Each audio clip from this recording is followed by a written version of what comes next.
ರೋಗಗಳು ನೀಗಲಿ ಧನವಿಹೀನರು ಧನಿಕರಾಗಲಿ ಮುದಲಿ ಶತವರುಷಗಳು ಬಾಳಲಿ ಜಯ ಮಂಗಳವಾಗಲಿ ರಾಮಕ್ಕೆಲ್ಲ ಶುಭ ಮಂಗಳವಾಗಲಿ.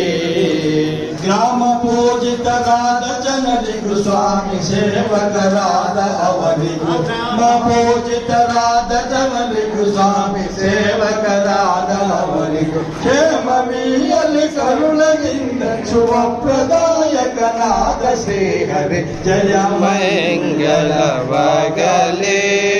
ಲೋಕಕ್ಕೆಲ್ಲ ಶುಭ ಮಂಗಳವಾಗಲಿ. ದಾಸ ಜನರಾನಂದದಿಂದ ಪ್ರಚಾರವಾಗಲಿ ರಾಮಚರಿತವ. ಜನರಾನಂದದಿಂದ ಪ್ರಚಾರವಾಗಲಿ ರಾಮಚರಿತವ. ದೇಶ ದೇಶದ ಸಂತಸದಿ ಶಿವ ರಾಮ ಪೂಜಿತ ರಾಮ ಕರುಣದಿ ಜಯ ಮಂಗಳವಾಗಲಿ. ಲೋಕಕ್ಕೆಲ್ಲ ಶುಭ ಮಂಗಳವಾಗಲಿ.